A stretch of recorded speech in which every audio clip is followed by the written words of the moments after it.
রাজ্যে ৪২ আসনে প্রার্থী ঘোষণা করে দিল তৃণমূল কংগ্রেস এবং তালিকায় রয়েছে একাধিক চমক। একই সঙ্গে বাংলায় যে ইন্ডিয়া জোট হলো না সেটাও স্পষ্ট হয়ে গেল, কারণ ৪২ আসনে তৃণমূল কংগ্রেস প্রার্থী দেওয়া হলো এবং অভিনব কায়দায় প্রার্থী ঘোষণা যে ছবি আপনাদের দেখাচ্ছি, প্রার্থীদের নিয়ে র্যাম্পে হাঁটলেন মমতা বন্দ্যোপাধ্যায়। আর এই যে নতুন ইউসুফ পাঠান, তাকে দেখছি আমরা, যেখানে তিনি বহরমপুর থেকে লড়ছেন, রচনা ব্যানার্জি হুগলি থেকে লড়ছেন। প্রার্থী তালিকায় নানান চমক রয়েছে। তৃণমূলের প্রার্থী তালিকায় ১১ জন মহিলা রয়েছেন, নতুন মুখ ২৬ জন। প্রার্থী তালিকায় সংখ্যালঘু মুখ রয়েছেন ৬ জন।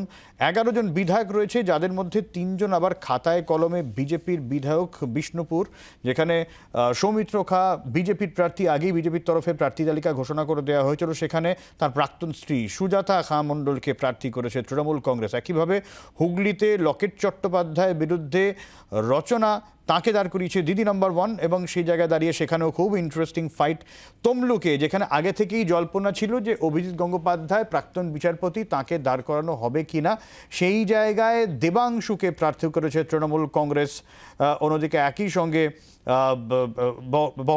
বারাকপুর, বিশেষ করে অর্জুন সিং, তাকে টিকিট দেওয়া হলো না, সেখানে দাঁড়াচ্ছেন পার্থ ভৌমিক। শ্রেয়সী রয়েছেন আমাদের সঙ্গে, শ্রেয়সীর কাছ থেকে আপডেট নেব। শ্রেয়সী, একেবারে দেখো, কার্যত যে প্রার্থী তালিকা যদি দেখি আমরা, তাহলে সেই প্রার্থী তালিকায় কিন্তু একাধিক চমক রয়েছে। যে চমকে যেমন আমি তোমাকে বলবো যে এক্ষেত্রে মিমি চক্রবর্তীর নাম বাদ গেছে, নুসরাতের নাম বাদ গেছে। অর্জুন সিং, তিনি খাতায় কলমে বিজেপির প্রার্থী হল, বিজেপির উইনিং ক্যান্ডিডেট ছিলেন লাস্টবারে, কিন্তু কার্যত তিনি পরবর্তীকালে তৃণমূলে এসেছিলেন। অর্জুন সিং তিনি এই মুহূর্তে নেই। এছাড়া যদি দেখা যায় যে আরামবাগ, যে আরামবাগ থেকে আমরা দেখেছিলাম যে প্রধানমন্ত্রী তিনি তার এবারে যে নির্বাচনী প্রচার, সেই প্রচার শুরু করেছেন, সে আরামবাগের সিটিং ক্যান্ডিডেট অর্থাৎ অপরূপা পোদ্দার, তিনিও কিন্তু কার্যত এই প্রার্থী তালিকায় নেই। ফলে প্রার্থী তালিকায় কিন্তু একাধিক সেক্ষেত্রে চমক রয়েছে। এবং এর পাশাপাশি তোমাকে জানাই যে এই প্রার্থী তালিকায় যেরকম মহিলারা রয়েছেন, ঠিক তেমনই কিন্তু সিটিং এমএলএ কয়েকজনকে, তাদেরকে কিন্তু ক্যান্ডিডেট করা হয়েছে এক্ষেত্রে। শুধু তাই নয়, প্রার্থী তালিকার ক্ষেত্রে যেরকম এক্ষেত্রে নবীন এবং প্রবীণ দু তরফেরই কিন্তু সমান অংশীদারিত্ব দেখা যাচ্ছে প্রার্থী তালিকায়। যেরকম সেখানে সুদীপ বন্দ্যোপাধ্যায় রয়েছেন, যেরকম সেখানে সৌগত রায় রয়েছেন, ঠিক তেমনই কিন্তু পাশাপাশি সেখানে দেখা যাচ্ছে যে দেবাংশু ভট্টাচার্য অত্যন্ত নবীন একজন ক্যান্ডিডেট, তিনি রয়েছেন।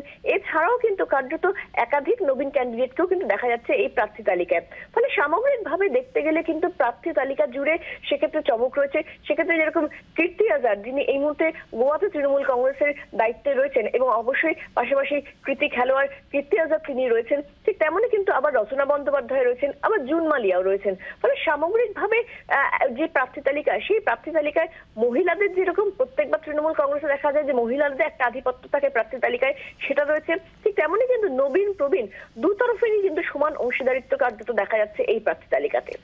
শ্রেয়সী, আর একটা ইন্টারেস্টিং বিষয় যেটা নিয়ে শুভেন্দু অধিকারী সমালোচনা করছেন, যে বিজেপির থেকে চুরি করা বিষয়টা, তৃণমূলের প্রার্থী তালিকায় কিন্তু ১১ জন বিধায়ক রয়েছেন এবং ৩ জন প্রার্থী এখনো খাতায় কলমে বিজেপির বিধায়ক। একেবারে দেখো, বিশ্বজিৎ দাস ধরো কিংবা মুকুটমণি অধিকারী, এরা প্রত্যেকেই কিন্তু, কিংবা কৃষ্ণ কল্যাণী, তারা কিন্তু খাতায় কলমে বিধানসভার খাতায় কিন্তু তারা এখনো বিজেপি ক্যান্ডিডেটই রয়েছেন।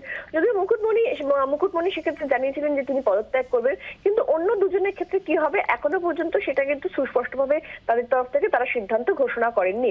কিন্তু সামগ্রিকভাবে দেখতে গেলে যে বিধায়ক, অর্থাৎ যে এই যে ক্যান্ডিডেট যে লিস্ট প্রকাশিত হলো তৃণমূলের, সেখানে যেরকম একাধিক বিধায়করা রয়েছেন, ঠিক তেমনই কিন্তু সেই বিধায়কদের মধ্যে বেশ কিছু বিধায়ক, অর্থাৎ ৩ জনের নাম তোমাকে বললামই, তারা কিন্তু মূলত খাতায়, বিধানসভার খাতায় কলমে কিন্তু কার্যত তারা এই মুহূর্তে বিজেপির থেকে জয়ী প্রার্থী হিসেবে তারা বিধানসভার সদস্য হয়েছেন।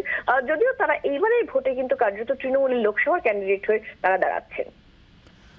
অনেক ধন্যবাদ। শ্রেয়সী ছিলেন আমাদের সঙ্গে। আর প্রার্থী তালিকা ঘোষণা হয়েছে আজকে জনগর্জন সভার মঞ্চ থেকেই। কি বলেন মুখ্যমন্ত্রী মমতা বন্দ্যোপাধ্যায়, শোনাবো।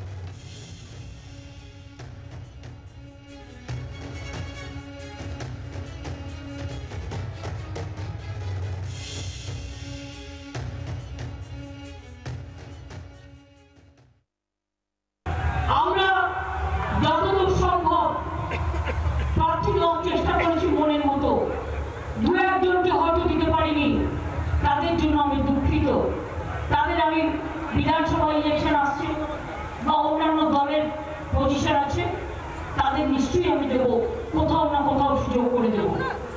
কিন্তু যা দিলাম এটা বলে মনে রাখবেন, তৃণমূল ভার্সেস বিজেপি, এখানে কংগ্রেস সিপিএম ওদের সাথে লড়াই চলবে। তৃণমূল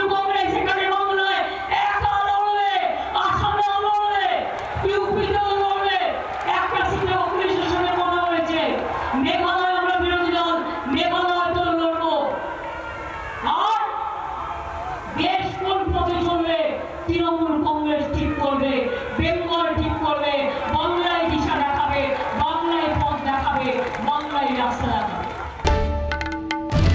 বাংলার আওয়াজ, বাঙালির আবেগ, জি 24 ঘন্টা।